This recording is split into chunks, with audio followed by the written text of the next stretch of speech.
Hello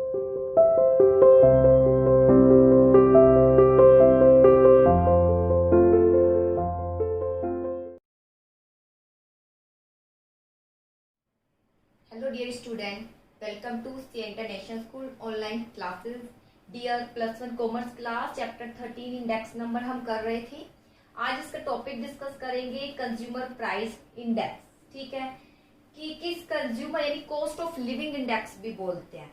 अब तक हमने पढ़ा प्राइस बढ़ रहे हैं, लेकिन अब हम यहाँ पढ़ेंगे जब प्राइस बढ़ते हैं तो कंज्यूमर पर इसका क्या इफेक्ट पड़ता है, क्योंकि डिफरेंट डिफरेंट क्लास के कंज्यूमर होते हैं। आपको पता है रिच होते हैं, पुअर होते हैं, मिडल होते हैं, तो उन पर क्या प्रभाव पड़ता है आज हम इसका डिस्कशन करेंगे। देखिए सो फार अब तक हमने फोकस किया है केवल जनरल प्राइस लेवल पर, but these general price indices पर, but these indices don't precisely explain how the change in price level affect the cost of living various classes of society. अब तक हमें प्राइस नहीं पड़ रहा, प्राइस बढ़ रहे हैं, बेस ईयर लिया है, करंट ईयर लिया है, लेकिन हमने ये नहीं देखा कि प्राइस बढ़ने का विभिन्न जो सोसाइटी क्लासेस है, सोसाइटी में जो बहुत सी क्लास है उन पर क्या प्रभाव पड़ता है, क्योंकि different classes of people consume different goods.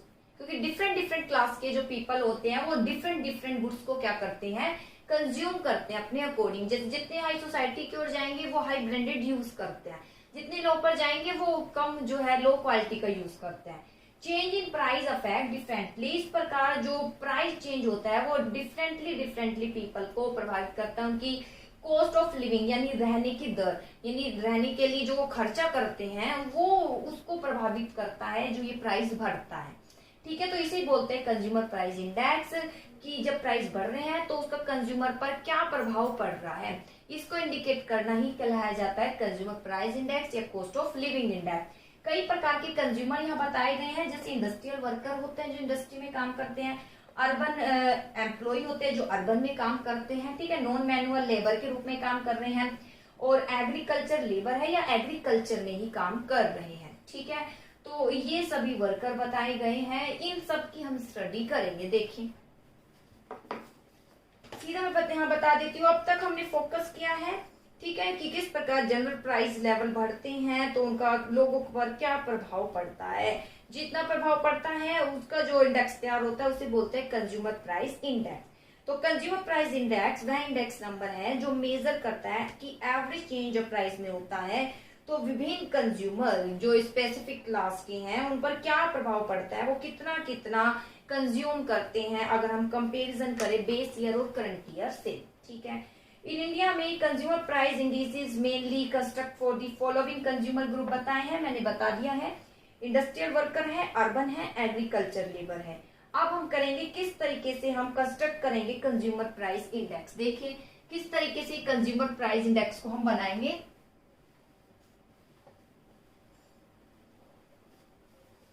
तो कंज्यूमर प्राइस इंडेक्स किस तरीके से बनेगा, first of all consumer price index बनाने के लिए पहले हमें सिलेक्ट करना पड़ेगा कंज्यूमर क्लास।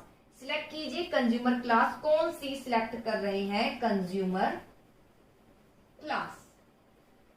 देखिए selection of consumer class, consumer are classified into, विभिन्न क्लास में बांटा गया जैसा अभी बताया था, इंडस्ट्रियल है, ठीक है, इसके अलावा कंज्यूमर को बहुत से क्लासेस में बांटा गया है, जैसे इंडस्ट्रियल लेबर है, ये गवर्नमेंट एम्प्लॉय भी होते हैं, एग्रीकल्चर लेबर है, टीचर है, हम भी तो सभी एक कंज्यूमर है। We should select class of, सबसे पहले इंडेक्स बनाने के लिए इनकी क्लास हमें सिलेक्ट करनी पड़ेगी, किसका इंडेक्स बनाना चाह रहे हैं, फार्मर का बनाना चाह रहे हैं, टीचर का बनाना चाह रहे हैं, गवर्नमेंट एम्प्लॉय का बनाना चाह रहे हैं, प्राइवेट एम्प्लॉय का, तो उसके अलग इंडेक्स बनाए जाएंगे। तो कॉस्ट ऑफ लिविंग इंडेक्स बनाने के लिए पहले आपको क्लास सिलेक्ट करनी पड़ेगी, कौन से आप एम्प्लॉय लेना चाह रहे हैं।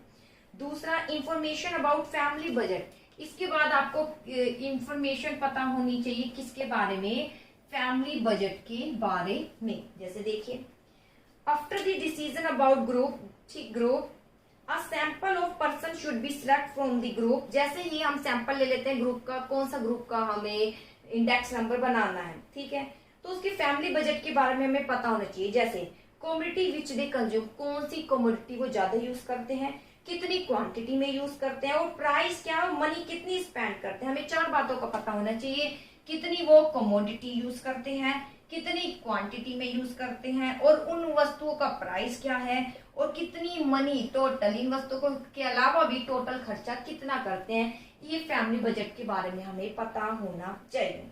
The item which are generally consume में भी जो जनरली कंज्यूम किए गए हैं, food, cloth, fuel, light, education, ये सब बोले गए हैं। इसके बाद choice of base year construct करने के लिए पहले हमें पता होना चाहिए कौन सा कंज्यूमर लेना है हमें, ठीक है। जैसे गवर्नमेंट एम्प्लॉय ले रहे हैं, प्राइवेट है, एग्रीकल्चर का ले रहे हैं, फिर उनकी फैमिली बजट कितनी कमोडिटी खर्च करते हैं, कितनी क्वांटिटी में कौन क्या प्राइस है, कितना मनी है उस पर खर्च करते हैं। फिर हमें चूज करना है बेस ईयर, ठीक है। The base year should be year of economic stability, it should not be distance. Base year हमें चूज करना है कंपेरिजन के लिए कि बेस ईयर में कितनी क्वांटिटी लेते थे और अब कितनी लेते हैं। बेस ईयर बहुत ज्यादा पुराना नहीं होना चाहिए। इसके बाद इंफॉर्मेशन अबाउट प्राइस, ठीक है, इंफॉर्मेशन अबाउट प्राइस, प्राइस के बारे में information. The retail price of selected item commodity should be collected from region where group of selected person live and make the purchase. अब हमें उस प्राइस का पता होना चाहिए जहां पर ये व्यक्ति जाते हैं और वहां से उस वस्तु को खरीदते हैं। तो कौन सी वस्तु खरीदते हैं और किस एरिया में है, वहां पर उसका प्राइस क्या है, वो हमें पता होना चाहिए। जैसे वस्तु का प्राइस बेटा अलग होता है, जहां वस्तु बनती है तो वहां सस्ती बिकती है, ठीक है, वहां से यहाँ तक आती है तो महंगी हो जाती है। मान लीजिए यहाँ पे अगर प्रोडक्शन हो रहा है साड़ी का, ठीक है, साड़ी का प्रोडक्शन हो रहा है तो यहाँ एरिया में वो सस्ती मिलेगी। वहीं अगर जैसे आप दिल्ली जाते हो, दिल्ली में सस्ता मिलता है माल, क्यों, क्योंकि वहां बनता है, यहाँ तो नहीं बनता, यहाँ महंगा मिलता है। तो वही हमें देखना है कि वो कहाँ पर रहते हैं, कहाँ परचेज करते हैं और कितना वहां प्राइस है। फिर आता है वेटेड इंपोर्टेंस, यानी वेट अलग अलग इंपोर्टेंस देना वस्तुओं को। Importance of various item, different different class क्या क्या वेरियस आइटम यूज कर रही है, क्या उनको इंपोर्टेंस दे रही है। Selected item should be given weight according to their relative importance, निम्नलिखित इंपोर्टेंस उनको देना है उन वस्तुओं के अकॉर्डिंग।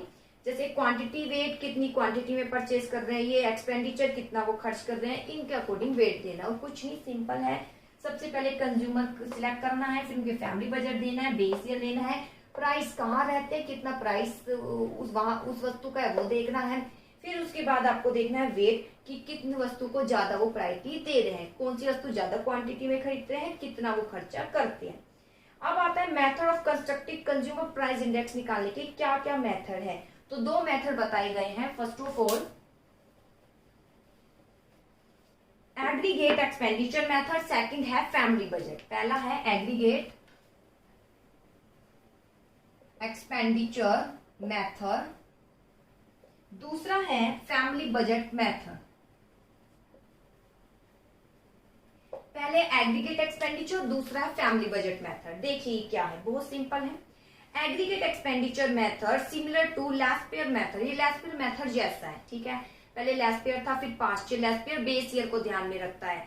तो P1 अपॉन P0 और Q00 आएंगे, ठीक है, जो हम डिस्कस कर चुके हैं। तो यहाँ निम्नलिखित फॉर्मूला यूज होता है जब एग्रीगेट एक्सपेंडिचर मेथड होगा। तो फॉर्मूला लैस्पेयर का होगा, क्या था, P1 P0 ये मैंने बताया था, Q लिखा जाएगा, और लैस्पेयर बेस ईयर को जो इंपॉर्टेंस देता है तो दोनों आ जाएंगे 0। ये फॉर्मूला यूज होगा एग्रीगेट एक्सपेंडिचर मेथड में। इसके बाद आता है फैमिली बजट मेथड। तो फैमिली बजट मेथड में क्या यूज होगा, सिग्मा RW और सिग्मा W। क्या यूज होगा, सिग्मा RW सिग्मा W। ये भी हम पढ़ चुके हैं, R कैसे निकलता है, P1 अपॉन P0 मल्टीप्लाई 100, ये सब पढ़ चुके हैं, ठीक है। ये बस छोटे से टॉपिक है जो आपको न्यूमेरिकल थोड़े बहुत करके देखने हैं, वहीं आप डिस्कस कर लेंगे, वहीं आपको पता चल जाएगा ये पीछे से रिलेटेड है। तो P1 अपॉन P0 मल्टीप्लाई 100, बस ये निकल जाएगा। W गिवन ही होगा, आप इजिली निकाल सकते हैं। जैसे यहाँ क्वेश्चन है तो क्वेश्चन में एक बता देती हूँ। Find the consumer price index आपको निकालना है, यानी कॉस्ट ऑफ इंडेक्स निकालना है एग्रीगेट एक्सपेंडिचर मेथड और फैमिली बजट मेथड से निकालना है। मैं एक क्वेश्चन करके दिखा देती हूँ, वैसे निकालने की जरूरत नहीं है क्योंकि ये क्वेश्चन हम कर चुके हैं। फिर भी एक करा देती हूँ कि भाई राइस है, वीट है, ठीक है, थोड़ा यहाँ करा देती हूँ, राइस है, वीट है, पल्सिस है, घी है, ऑयल है। मैं ज्यादा डेटा नहीं लिख रही, सिर्फ आपको बताने के लिए कर रही हूँ। क्वांटिटी बेस ईयर की है, इसके बाद प्राइस बेस ईयर है और प्राइस करंट ईयर है। तो क्वांटिटी बेस ईयर की है तो क्या लिखा जाएगा, Q0। प्राइस बेस ईयर का है तो P0, प्राइस करंट ईयर का है तो P1। इसके आगे अगर डेटा हम देखें तो 5 है, ठीक है। ये राइस का है बेटा, ये बेस ईयर है तो बेस ईयर को Q0 से, प्राइस बेस ईयर है तो P1 से, प्राइस करंट ईयर है, बेस ईयर है 0 से, करंट ईयर है P1 से। राइस के डेटा जैसे 5 है, व्हीट के 1 क्विंटल है, 2 है बेस ईयर में, ये 4 kg ली जाती है, 5 कितनी ली जाती है, 5 क्विंटल लेते हैं। जब प्राइस था बेस ईयर में 24, इसी का प्राइस आज 30 पर क्विंटल है। जहां इसका प्राइस बेस ईयर में 16 पर क्विंटल था, वहीं आज 20 है। बेटा व्हीट का जहां 16 पर क्विंटल था, आज 20 रुपए पर क्विंटल है, ठीक है। 20 रुपए केजी मान लीजिए, केजी मिलता है। जहां 2 क्विंटल था वो 12 रुपए का था, वहीं आज यही 2 क्विंटल 18 रुपए में आपको मिलता है। ऐसे ही 4 है, यहाँ 5 है, 6.25 प्राइस बढ़ा है, यहाँ 5 और यहाँ 4। आपको निकालना है एग्रीगेट एक्सपेंडिचर मेथड और फैमिली बजट मेथड। तो एग्रीगेट एक्सपेंडिचर मेथड आप कैसे निकालेंगे, सिंपल है, sigma P1 sigma P0 Q0 और Q0। चलिए तो ये रहा, निकाल देते हैं, मैं सीधा कर देती हूँ P1 और Q0। कहाँ है P1, ये रहा P1 और Q0 ये रहा। 30 को 5 से मल्टीप्लाई 150, ऐसे इसको इससे 20। आगे मैं नहीं बताऊंगी क्योंकि मैं बता चुकी हूँ। P0 Q0 आपको ये आता है जिसने किया है, P0 को Q0 से मल्टीप्लाई, 24 को 5 से 120, 16 को 1 से 16 कर दिया। सबका टोटल कीजिए और डिवाइड कीजिए, आंसर आ जाएगा, सिंपल है। इसके बाद आता है family budget method. Family budget method कैसे निकलेगा, देखिए ये थोड़ा सा बता देती हूँ। फैमिली बजट मेथड कैसे निकलेगा, फैमिली बजट मेथड के लिए फॉर्मूला यूज किया जाएगा सिग्मा RW और सिग्मा W, ठीक है। यहाँ पर बेटा वेट गिवन नहीं है, तो वेट कैसे निकलता है, P0 को Q0 से मल्टीप्लाई करके ये वेट निकलता है। R तो निकाल लेंगे, R कैसे निकलेगा, P1 upon P0 multiply 100। P1 है, P0 है, 100 कर देना। W नहीं है तो W निकलता है P0 को Q0 से मल्टीप्लाई। वेट ये सब बेस ईयर को ध्यान में रखकर हम करते हैं। तो चलिए वेट निकाल लेते हैं पहले। वेट कैसे निकलेगा, P0 को Q0 से, तो ये रहा P0, ये रहा Q0, मल्टीप्लाई कीजिए 120, इसको मल्टीप्लाई 16, 12 2 जा 24, ठीक है। ऐसे 5 4 जा 20, बेटा आगे कर लेना, 5 5 जा 25, ठीक है। ये निकल जाएगा वेट, क्लियर। इन सबका टोटल कर दोगे तो यहाँ आ जाएगा। अब हमें ये R और W तो आ गया है, R और निकालना है। R निकालेंगे P1 अपॉन P0, तो निकाल लीजिए R, P1 upon P0 multiply 100। कहाँ है P1, ये रहा P1 और ये रहा P0, यानी 30 अपॉन 24 मल्टीप्लाई 100। ऐसे ही 20 अपॉन 16 मल्टीप्लाई 100, तो R आ जाएगा। R को W से मल्टीप्लाई कर दीजिएगा, टोटल कर दीजिएगा, आ जाएगा जैसे मैंने पीछे क्वेश्चंस करके दिखाए थे। तो बहुत सिंपल है, ये था कॉस्ट ऑफ लिविंग मेथड। ऐसे ही सारे आगे क्वेश्चंस गिवन है एक, ठीक है। इसके अलावा यहाँ पर एक इम्पोर्टेंस और रह गया है, इसके बाद जो है लेसन ऑलमोस्ट कंप्लीट है। चलिए इम्पोर्टेंस भी बता देती हूँ। कंज्यूमर प्राइस इंडेक्स की क्या इंपॉर्टेंस है, सबसे पहले formulation of price policy. Consumer price index का इंपॉर्टेंस ये है, हम प्राइस पॉलिसी डिटरमाइन कर सकते हैं इनके देखकर कि क्वांटिटी पहले ज्यादा खरीदते थे या कम। The consumer price indices are use किए जाते हैं गवर्नमेंट द्वारा पॉलिसी डिटरमाइन करने के लिए प्राइस की। ऑन दी बेसिस, इसी के आधार पर गवर्नमेंट डिसाइड करती है कि प्राइस कंट्रोल किया जाए, प्राइस ना तो ज्यादा हो क्योंकि व्यक्ति उसको कंज्यूम नहीं कर सकते, इसलिए गवर्नमेंट पॉलिसी भी बनाती है, राशन की दुकान खोलती है लोगों को देने के लिए, बस इतना ही। Wage adjustment, cost of living index number use to base, ये वेज एडजस्टमेंट करता है, वेज एडजस्टमेंट यानी wages. Cost of living index से पता चल जाता है कंज्यूमर पर बहुत ज्यादा बर्डन पड़ रहा है प्राइसेस का, तो उनकी सैलरी भी उसके अकॉर्डिंग क्या हो जाती है, इंक्रीज। जैसे गवर्नमेंट DNS अलाउंस देती है तो वो इंक्रीज कर देती है, खत्म। Measure of real value index number से हमें पता चल जाता है रुपीस की रियल वैल्यू क्या है, यानी कितना लोग खर्च कर रहे हैं, कितना कमा रहे हैं, कितना उन पर बर्डन पड़ रहा है। अब analysis of market, consumer price indexes को यूज करने से हमें पता चल जाता है कि डिमांड कितनी कर रहे हैं वस्तु की और कितनी सप्लाई हो रही है। National income deflator indexes, deflator national income real change in, deflator मतलब कि कितना जो है real change in national income, national income में कितना चेंजेस है। अगर वस्तु की डिमांड नहीं करोगे तो ना तो उस पर टैक्स लगेगा, ना ही व्यक्तियों के पास पहुंच पाएगी, तो इनकम हो जाएगी गवर्नमेंट की कम, जीडीपी हो जाएगा कम, ठीक है, वो कहलाई जाती है इनकम। तो इनकम पर प्रभाव पड़ता है। अब आता है डिफिकल्टी क्या है कंज्यूमर प्राइस इंडेक्स बनाने में। सबसे पहले difference in standard of living, हमें सबसे पहले कंज्यूमर सिलेक्ट करने होता है कि कौन सा कंज्यूमर सिलेक्ट करे और उनका ही अलग डेटा बनाना होता है, यही डिफिकल्टी। अगर डिफरेंस इन प्राइस, प्राइस भी इंडिसेस हमें देखना होता है कि रिटेल प्राइस लेना है या होलसेल प्राइस, वो शॉप टू शॉप प्राइस, वो कौन से एरिया में रह रहे हैं वहां उनका प्राइस क्या है ये देखना होता है। आगे differences in the proportion of expenditure, क्योंकि सारे जो ग्रुप बनाए गए हैं कंज्यूमर डिफरेंट डिफरेंट खर्चा करते हैं। All the member of particular group don't spend on various item of consumption, same ratio में खर्चा नहीं करते, कोई कम्युनिटी पर ज्यादा खर्चा करता है, कोई कम्युनिटी पर कम खर्चा करता है। टेस्ट हैबिट जैसे चेंज होता रहता है तो वस्तु की डिमांड भी उसके अकॉर्डिंग चेंज होती रहती है। तो यहाँ कुछ डिफिकल्टी ये आ जाती है कंज्यूमर प्राइस इंडेक्स बनाने से। इसके बाद बेटा कुछ भी नहीं है, होलसेल प्राइस इंडेक्स है कि होलसेल प्राइस इंडेक्स कैसे निकलेगा। और इसके बाद इंडेक्स इंडस्ट्रियल प्रोडक्शन, ये बेटा कट है, लेसन में से कट है। होलसेल प्राइस इंडेक्स कुछ नहीं कि इसमें होलसेल का प्राइस लिया जाता है, इसका कोई क्वेश्चन नहीं है, बस सिंपल सा दिया है। होता क्या है कुछ नहीं, wholesale price index relative change in price commodity related to wholesale market. जब होलसेल मार्केट का निकाला जाएगा तो होलसेल प्राइस इंडेक्स, और कुछ भी नहीं है इसमें खास क्वेश्चंस इसके कुछ गिवन है नहीं।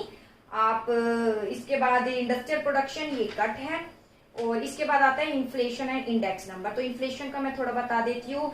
इन्फ्लेशन मतलब वह स्थिति है जहां पर प्राइस क्या हो रहे हैं, राइस हो रहे होते हैं, उसे बोलते हैं इन्फ्लेशन। इन्फ्लेशन कैसे मेजर किया जाता है, wholesale price indexes. Wholesale price index अभी देखा था, उसमें इन्फ्लेशन होलसेल प्राइस इंडेक्स के आधार पर निकाला जाता है। निरंतर रूप से जब होलसेल प्राइस बढ़ रहा है तो हम कहेंगे इन्फ्लेशन बढ़ रहा है।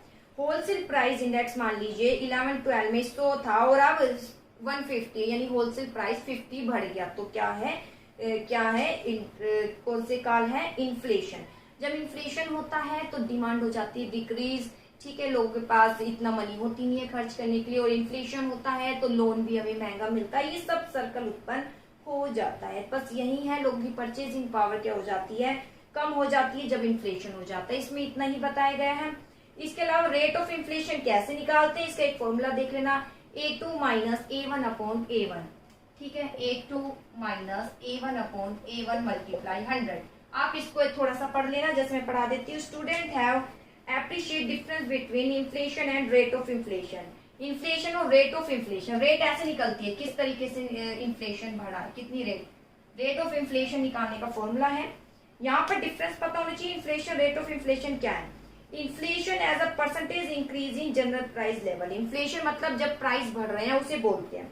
जैसे 100 से 115 हो गया, वो इन्फ्लेशन है। 15% इंक्रीज हुआ price level. When price tended to increase during the year this may not be rising at same place even week within the year, ठीक है। Relative change in the price from week to week measure the rate of inflation. जैसे week to week जब price changes हो जाते हैं, जब एक rate जो आती है उसे बोलते हैं रेट ऑफ इन्फ्लेशन, क्योंकि इन्फ्लेशन निरंतर रूप से चेंज होता रहता है, प्राइस कभी बढ़ते हैं घटते हैं। जैसे A1 क्या शो कर रहा है, होलसेल, A1 शो कर रहा है wholesale price index for week 1 का, A2 wholesale price index week 2 का। जब वीक 1 वीक 2 का निकाल रहे हैं तो रेट ऑफ इन्फ्लेशन ऐसे निकालेंगे।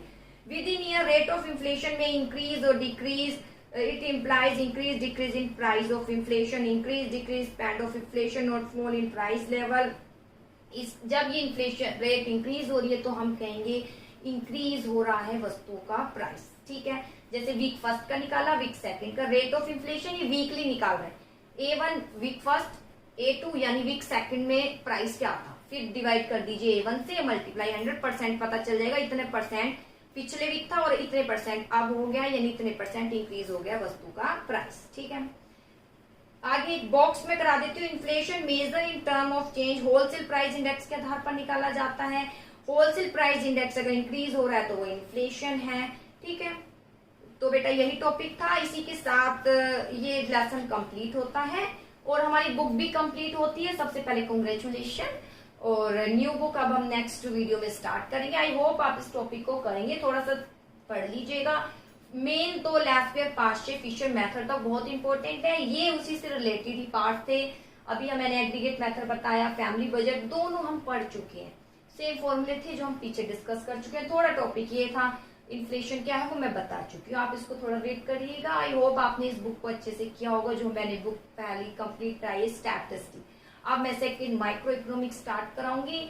लेकिन प्लीज रिक्वेस्ट है जो भी वीडियो भेजी जाए तो आप जरूर देखें। ओके।